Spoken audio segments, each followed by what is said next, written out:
जी Nepal HD television अब तपाईं सँगसँगै।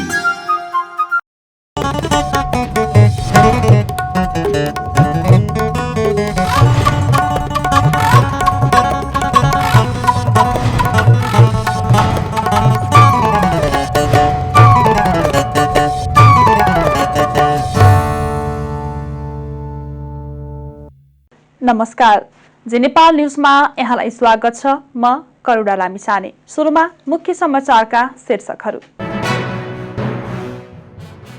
नेपालको विकासका लागि जापान सरकारले गरेको सहयोग महत्त्वपूर्ण रहेको परराष्ट्र मन्त्री खड्काको भनाई। जापानको विकासबाट नेपालले धेरै कुरा सिक्नु पर्नेमा जोड।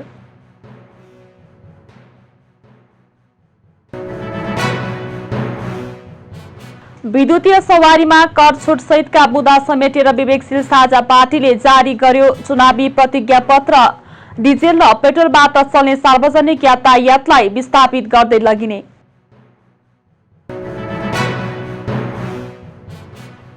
आउँदो जेठ 15 गतेदेखि अन्तर्राष्ट्रिय विमानस्थल 24 घण्टा चल्ने, आन्तरिक विमानस्थल भने 18 घण्टासम्म सञ्चालन गर्ने तयारी।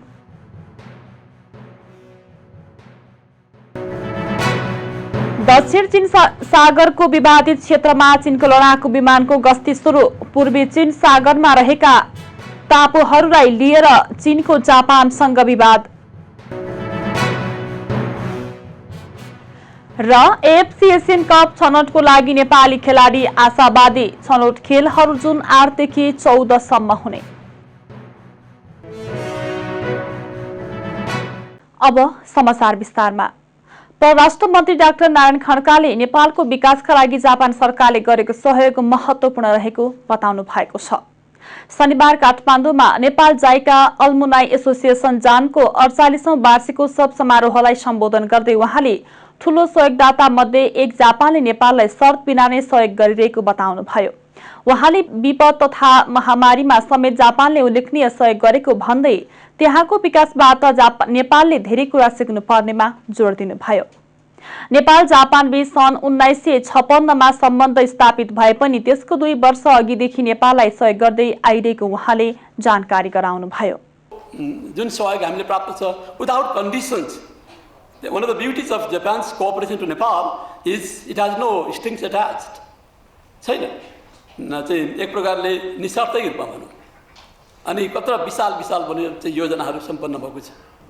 रियली चाहिँ यो यसको लागि जापानको जुन एउटा नेपाललाई देखाएको विकासको साझेदारी छ यसको लागि I really express my sincere appreciation to the government of Japan, Your Excellency, for all that you have done for Nepal's development. त यो छ जापान हामी अन्तर्राष्ट्रिय फोरममा पनि साझा दृष्टिकोण राखेर हिँडेका छौँ। द्विपक्षीय राम्रो छ, बहुपक्षीय फोरमहरूमा पनि बडो राम्रो सम्बन्ध भएको देश र जापानले हामीलाई अप्ठ्यारो परे होला, चाहे भूकम्पको बेलामा होस् चाहे कोभिडको बेलामा होस्, जापानले धेरै ठुलो मानवीय सहयोग पनि उपलब्ध गराएको छ। कार्यक्रममा एसोसिएसनद्वारा प्रकाशित मिलन पत्रिका विमोचन गरिएको थियो। काठमाडौँका विभिन्न ठाउँबाट 55 जना सडक बालबालिकाको उद्धार गरिएको छ। विभिन्न निकायसँगको समन्वयमा काठमाडौँका सडक पेटीबाट उनीहरूको उद्धार गरिएको प्रहरीले जनाएको छ। महिला बालबालिका तथा ज्येष्ठ नागरिक मन्त्रालय, राष्ट्रिय बाल अधिकार परिषद, बालबालिका खोजतला समन्वय केन्द्र र महानगरीय प्रहरी परिषद, नगर प्रहरी कार्यालय काठमाडौँ तथा प्रहरी वित्तबाट खटिएको टोलीले उनीहरूलाई उद्धार गरेको हो।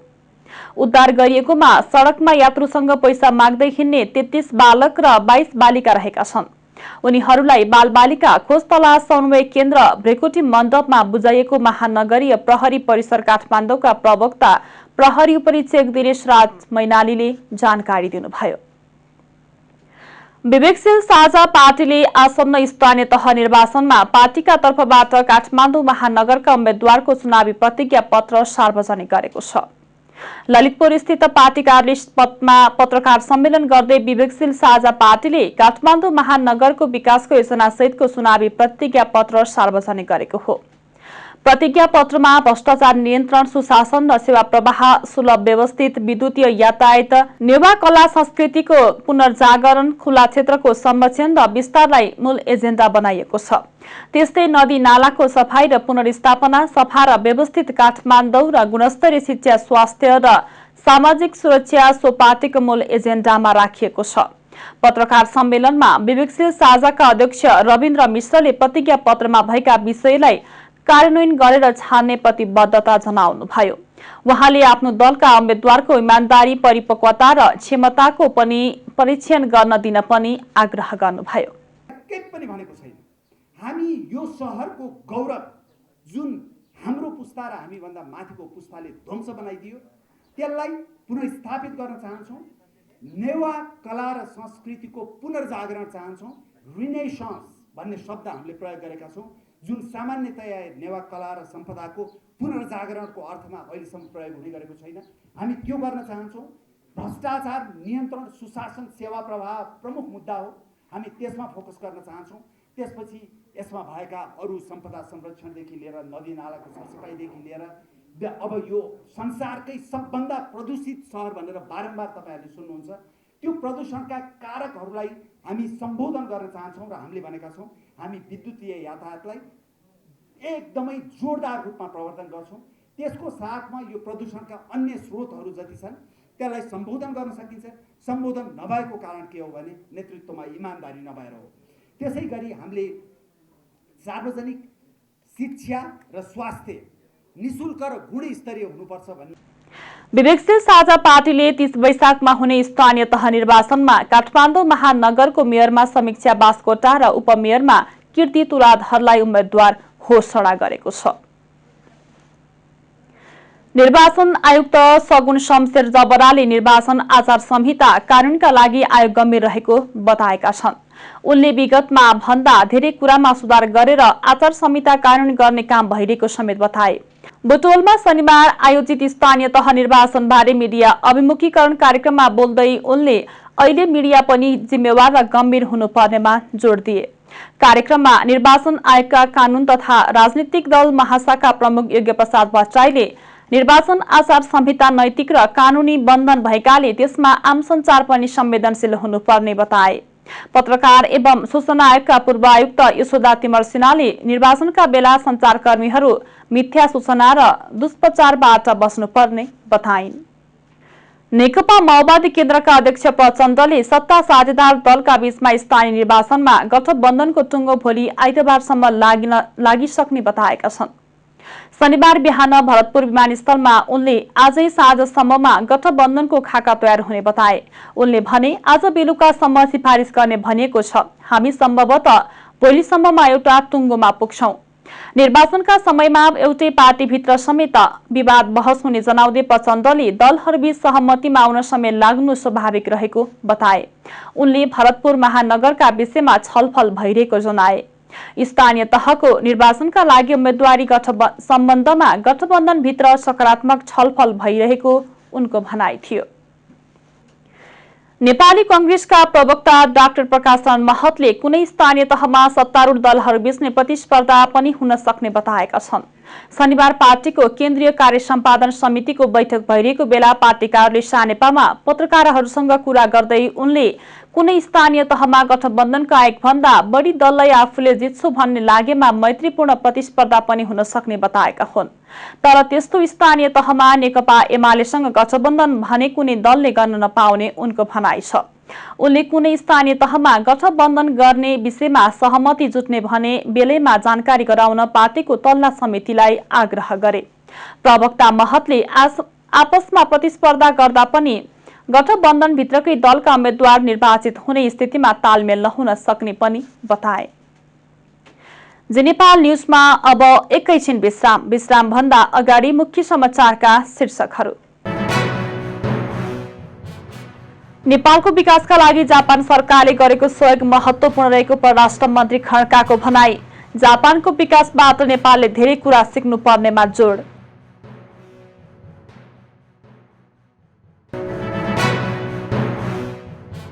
विद्युतीय सवारीमा कर छुट सहितका बुँदा समेटेर विवेकशील साझा पार्टीले जारी गर्यो चुनावी प्रतिज्ञा पत्र। डिजेल र पेट्रोलबाट चल्ने सार्वजनिक यातायातलाई विस्थापित गर्दै लगिने।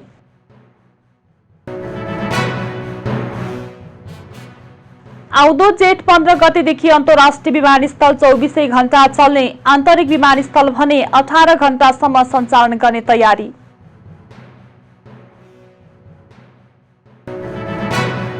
दक्षिण चीन सागरको विवादित क्षेत्रमा चीनको लडाकु विमानको गस्ती सुरु।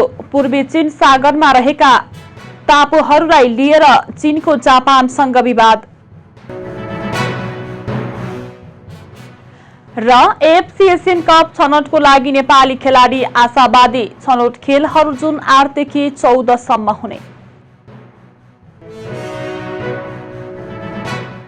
विश्राम पश्चात अब बाँकी समाचार। प्रमुख निर्वाचन आयुक्त दिनेश कुमार थपलियाले निर्धारित मितिमै स्वच्छ, स्वतन्त्र र निष्पक्ष निर्वाचन हुने बताउनु भएको छ। जनकपुर धाममा आज आयोजित स्थानीय तह निर्वाचन 2079 मिडिया अभिमुखीकरण कार्यक्रममा उहाँले अब निर्वाचनको मिति सार्न सक्ने अवस्था नरहेकाले निर्धारित समयमा नै निर्वाचन आयोगले स्वच्छ र निष्पक्ष निर्वाचन गराउने बताउनु भएको हो।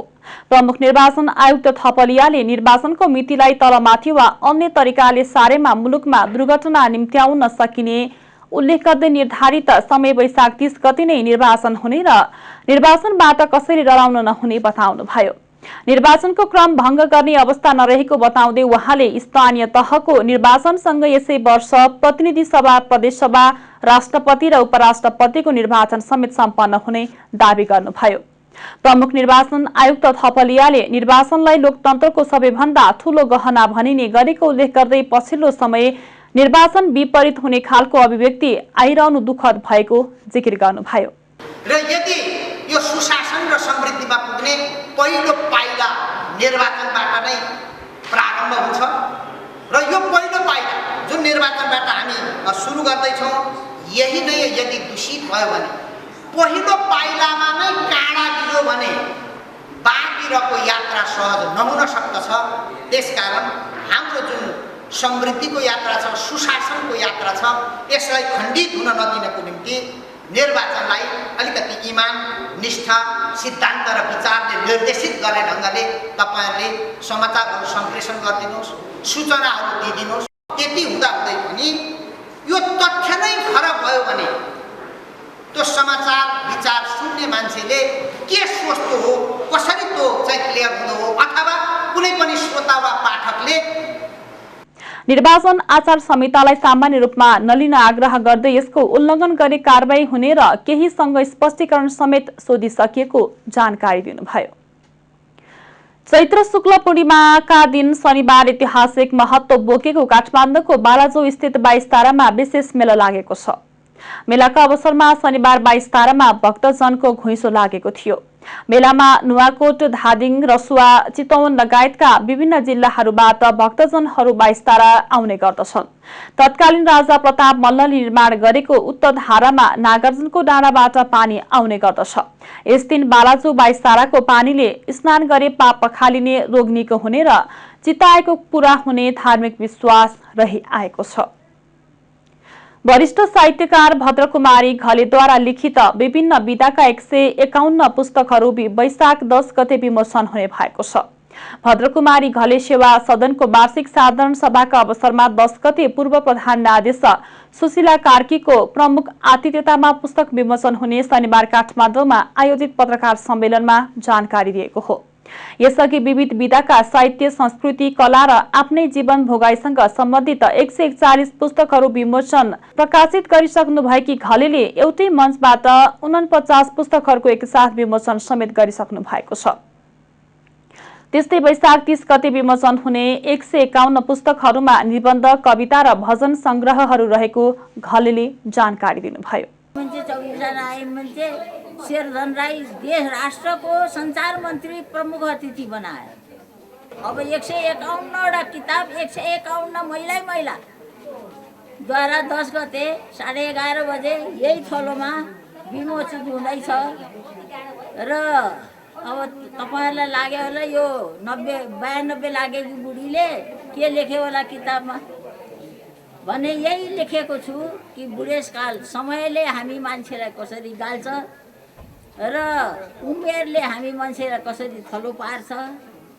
बुढेसकाल भनेको मान्छेको जीवनमा, प्राणीको जीवनमा बुढेसकाल भनेको साह्रै गाह्रो र साह्रै साह्रो र साह्रै कठिन र साह्रै अप्ठ्यारो जीवन हुँदो रहेछ।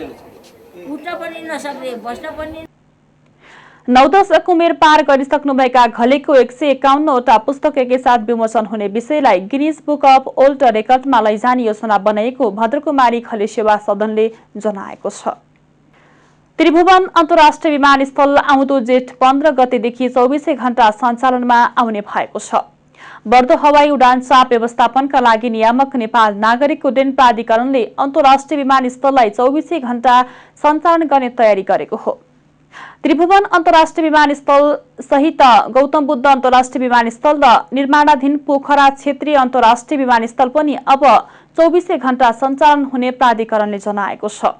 प्राधिकरणका महानिर्देशक इन्जिनियर प्रदीप अधिकारीले जेठ 15 गते गणतन्त्र दिवसका दिनदेखि टीआईएलाई 24 घण्टा सञ्चालन गर्न लागि जानकारी दिनुभयो। वहाँले कोभिड महामारीपछि बढेको हवाई चापलाई व्यवस्थापन गर्न काठमाडौँको विमानस्थललाई 24 घण्टा सञ्चालन गर्ने निर्णय भएको बताउनुभयो। संस्कृति पर्यटन तथा नागरिक उड्डयन मन्त्री प्रेम बहादुर आलेको विशेष चासो र सक्रियतामा देशको हवाई उड्डयन क्षेत्रमा सुधारात्मक प्रयास भइरहेको छ।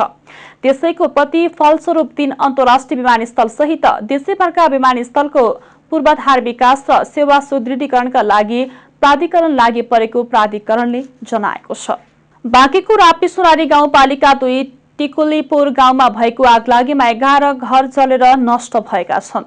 स्थानीय बासिन्दा सीताराम जैसीको घरबाट हिजो 81 आगलागी सुरु भएको थियो। आगलागीबाट स्थानीय सीताराम जैसी, निमबहादुर विक, केशव खत्री, देवबहादुर खत्री, गीता कुशारी, दत्तबहादुर खत्री, नयनसिंह खत्री, हरिप्रसाद जैसी, भीमबहादुर खत्री, नरबहादुर ओली र कर्णबहादुर खत्रीको घर जलेको छ। गाउँपालिकामा दमकल नहुँदा तत्काल आगो निभाउन समस्या भएको र आगो अरू घरमा पनि सल्किएको इलाका प्रहरी कार्यालय कोहलपुरका प्रमुख प्रहरी नायब उपरीक्षक एन बहादुर मल्लले जानकारी दिनुभयो। नेपालगञ्जबाट गएको दमकल सुरक्षाकर्मी र स्थानीय बासिन्दाको सहयोगमा आगो निभाइएको छ। आगलागीबाट झण्डै 1 करोड रुपैयाँको क्षति भएको प्रारम्भिक अनुमान गरिएको प्रहरी नायब उपरीक्षक मल्लले बताउनुभयो। बिजुली सर्ट भएर आगलागी भएको हुन सक्ने अनुमान गरिएको छ। आगलागी पीडितलाई तत्काल राहतका लागि त्रिपाल र खाद्यान्नको व्यवस्था गरिएको गाउँपालिकाका अध्यक्ष लाहुराम थारूले बताउनुभयो। नेपालमा शनिबार थप 9 जनामा कोरोना संक्रमण पुष्टि भएको छ। देशभर गरिएको 1986 पीसीआर परीक्षणका क्रममा 6 जना र 2059 एन्टिजेन परीक्षणका क्रममा 3 जनामा कोरोना संक्रमण पुष्टि भएको छ। शनिबार पनि कोरोनाका कारण कसैको मृत्यु नभएको स्वास्थ्य मन्त्रालयले जनाएको छ। त्यस्तै थप 44 संक्रमित निको हुँदा हालसम्म नेपालमा 9,66,303 संक्रमित निको भएका छन्। हाल नेपालमा 400 सक्रिय संक्रमित आइसोलेसनमा रहेको स्वास्थ्य मन्त्रालयले जनाएको छ। अब अन्तर्राष्ट्रिय समाचार। चीनको सबैभन्दा शक्तिशाली र आधुनिक लडाकु जेट J-20ले पूर्वी र दक्षिण चीन सागरको विवादित क्षेत्रमा गस्ती सुरु गरेको छ। चीनको सरकारी सञ्चार माध्यम ग्लोबल टाइम्सले यसलाई एउटा नियमित तालिका गस्ती भनेको छ। चीनले दक्षिण चीन सागरको सम्पूर्ण भूभागमाथि दाबी गर्दै आएको छ। सोही कारण दक्षिण चीन सागरमा तटीय क्षेत्र भएका अन्य देशहरूसँग चीन विवादमा तानिएको छ। लडाकु विमानहरूको उपस्थितिलाई चीनको अर्को दृढ कदमको रूपमा हेरिएको छ। पूर्वी चीन सागरमा सेन्काकु टापुहरूलाई लिएर चीनको जापानसँग विवाद छ। जापानले पनि ती टापुमाथि आफ्नो दाबी गर्दै आएको छ। जापानी भाषामा यिनीहरूलाई दिययु द्वीप पनि भनिन्छ। J-20को प्रारम्भिक संस्करणहरू रुसी इन्जिनहरूसँग फिट गरिएको थियो, तर यी इन्जिनहरू चाँडै चिनिया इन्जिनहरूले प्रतिस्थापन गरे जुन घरेलु रूपमा विकसित गरिएको थियो। चीनको पिपुल्स लिबरेसन आर्मी एयर फोर्ससँग 200 J-20 लडाकु विमान रहेको बताइएको छ। अब खेल समाचार। नेपाली राष्ट्रिय फुटबल टोलीले कुवेतमा आयोजना हुने AFC एसियन कप छनौटको तयारीका लागि प्रशिक्षण गरिरहेका छन्। आगामी जुनमा आयोजना हुने छनौटमा उत्कृष्ट प्रदर्शन गर्ने आशा खेलाडीहरूले राखेका छन्। फुटबल टिमका खेलाडीले यस पटकको प्रतियोगिता कठिन भए पनि आफूहरू लड्नका लागि जाने र सकारात्मक नतिजाको आशामा रहेको बताए। नेपाली टोलीका उपकप्तान रोहित चन्दले टिमको फोकस एसियन छनौटमा रहेको र राम्रो योजनाहरू तयार भएको बताए। उनले नेपालले खेल्ने तीनै टिम बलियो भएको बताए। प्रशिक्षक अब्दुल्लाह अल्मुताइरीले पहिलो दिन नै नेपाल एसियन कपमा छनौट हुन नसक्ने विषयमा उनले खेलाडीको हौसला बढाउने यस्तो धारणा आएको हुन सक्ने बताए। फुटबलको विकासका लागि मुख्य ध्यान भनेको ग्रासरुटमा गर्नुपर्ने उनको भनाइ छ। त्यस्तै टिमका खेलाडी सुजल श्रेष्ठले यसअघिका नतिजालाई हेरेर नभई टिमलाई नयाँ ढंगले मजबुत बनाउँदै अघि बढ्ने बताए। कोचका कुराले कन्फिडेन्स बिल्डअप गर्न काम भएको उनले बताए।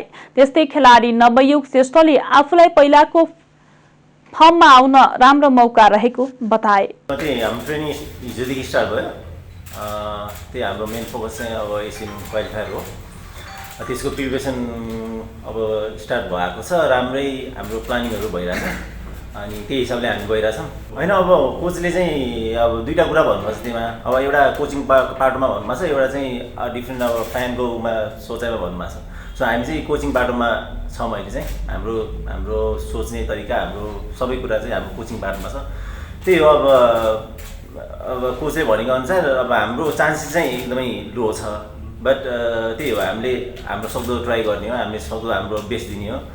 हामी त्यसकै अब प्रिपरेसनमा जाँदैछौँ। एकदम लामो प्रिपरेसन छ। सो होपफुली हामीले चाहिँ राम्रै गर्छौँ भन्ने आशा छ। अब हाम्रो ग्रुप चाहिँ होइन, अब ग्रुप अफ डेथ टाइपकै छ होइन। सबैले देखिहाल्नु भएको छ होइन। ग्रुप टिमहरू पनि देखिहाल्नु भएको छ। हामीले स्टडी गरिरहेको छौँ होइन। तर पनि हामी हिस्ट्रीमा अवश्य पनि कुवेत जोर्डनहरूसँग पराजय भएको छौँ।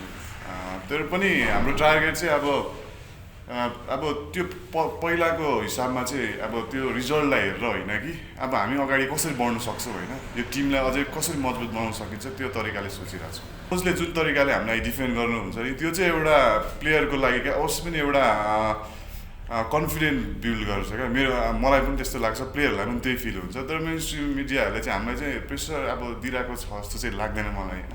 तर जुन कोचले भन्नुभएको छ उहाँले चाहिँ डिफेन्ड गरिदिनु, हामीलाई चाहिँ त्यो डिफेन्ड गरिदिएर चाहिँ हामीलाई एकदम कन्फिडेन्स चाहिँ आएको छ। अब एसियन क्वालिफाइङको लागि चाहिँ जुन एउटा ठुलो उसमा चाहिँ अब त्यसको लागि हामी तयारी गरिरहेछौँ। त्यही अनुसार चाहिँ अब मेहनत गर्ने हो, त्यही अनुसार अब गर्ने। एएफसी एसियन कप छनौटमा नेपाल समूह एमा रहेको छ। यस समूहमा कुवेत, इन्डोनेसिया र जोर्डन रहेका छन्। छनौट खेलहरू जुन 8 देखि 14 सम्म हुनेछ। नेपालले जुन 8 मा जोर्डनसँग खेल्दै छनौटको सुरुवात गरेछ। दोस्रो खेलमा नेपालले जुन 11 मा कुवेतको सामना गर्नेछ। नेपालले जुन 14 मा इन्डोनेसिया विरुद्ध खेल्नेछ।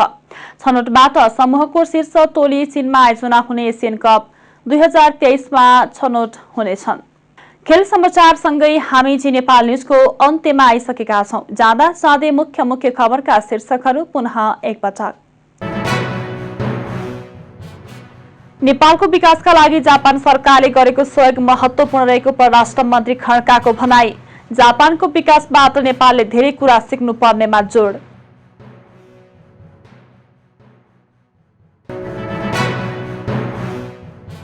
विद्युतीय सवारीमा कर छुट सहितका मुद्दा समेटेर विवेकशील साझा पार्टीले जारी गर्यो चुनावी प्रतिज्ञा पत्र। डिजेल र पेट्रोलबाट चल्ने सार्वजनिक यातायातलाई विस्थापित गर्दै लगिने।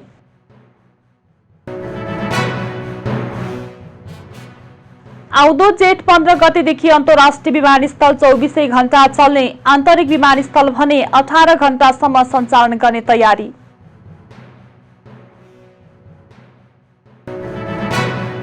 दक्षिण चीन सागरको विवादित क्षेत्रमा चीनको लडाकु विमानको गस्ती सुरु। पूर्वी चीन सागरमा रहेका टापुहरूलाई लिएर चीनको जापानसँग विवाद। र एएफसी एसियन कप छनौटको लागि नेपाली खेलाडी आशावादी। छनौट खेलहरू जुन 8 देखि 14 सम्म हुने। हौस् त अहिलेको लागि जी नेपाल एसडी न्युज यति नै। ताजा समाचार र मनोरञ्जनका लागि जी नेपाल एसडी टेलिभिजन हेर्दै रहनुहोला। नमस्कार।